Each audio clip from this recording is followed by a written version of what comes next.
Deuxième partie du chapitre 13, où Admoura Zaken nous enseigne que le fait que le Benoni arrive à dominer ses pensées, paroles, actions n'est pas la preuve qu'il a réussi à transformer le mal qui est à l'intérieur de lui. Et ce Benoni peut se présenter sous trois formes. Et il existe bien sûr à notre niveau aussi. Il y a le Benoni qui est Osek Batora Kol Hayom, le Benoni qui étudie la Torah toute la journée.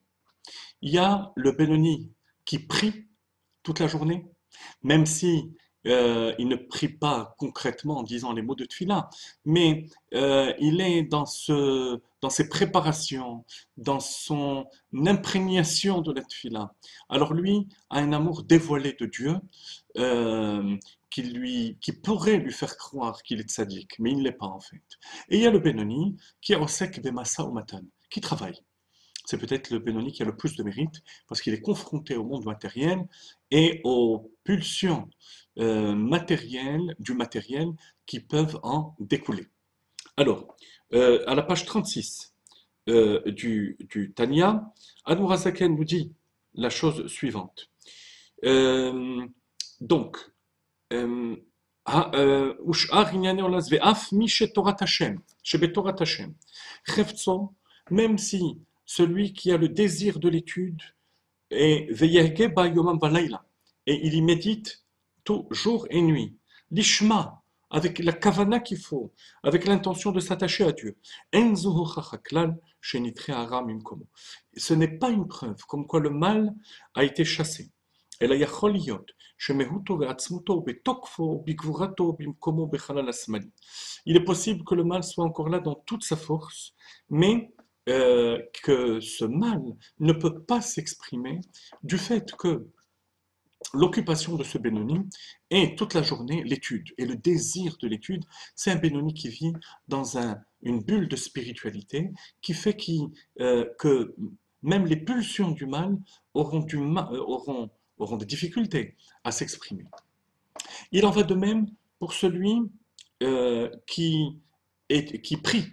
Alors celui qui prie, c'est encore plus fort, parce que au moment où il prie, il a un amour d'Akadosh Baruch Hu dévoilé dans son cœur, puisque le Benoni qui étudie, lui, est pris par la compréhension intellectuelle de la Torah, alors que ce Benoni qui prie est constamment pris par cette soif et cet amour d'Akadosh Baruch Hu.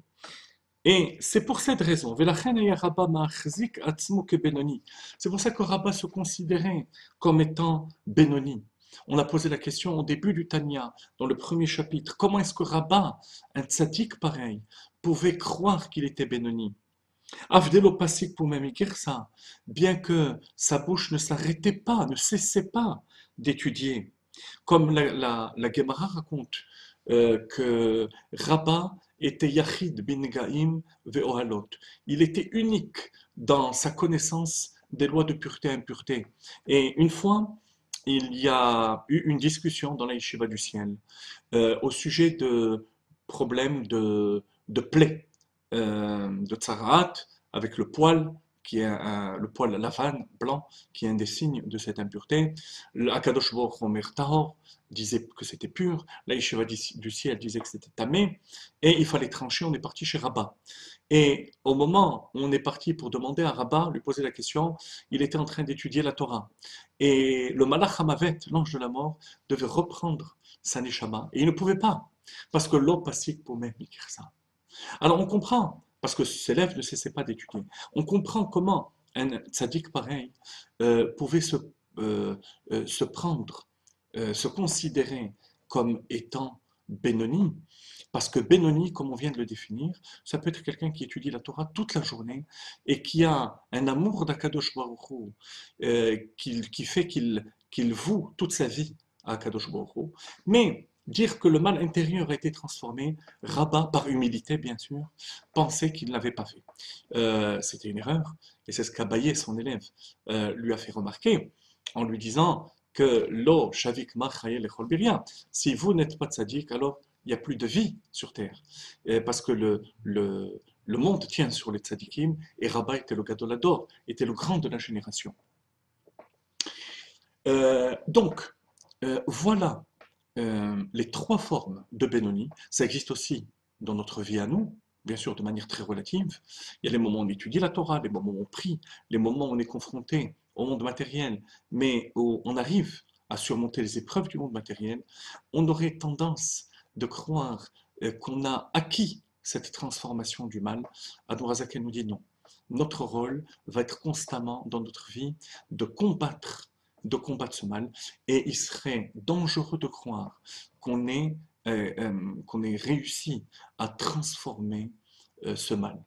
Et il n'y a que lorsque Akadosh Baruch Hu le donne des signaux au tzaddik, comme quoi il est tzaddik, et qu'il a une responsabilité particulière pour accomplir ce rôle de tzaddik, qu'il peut se considérer comme tzaddik. Sinon, afilu kol haolam kulam omrim lecha tzadikata, hey belecha keracha. Même si tout le monde dit que tu es tzaddik, soit à tes yeux keracha, non pas racha, keracha, c'est-à-dire Benoni.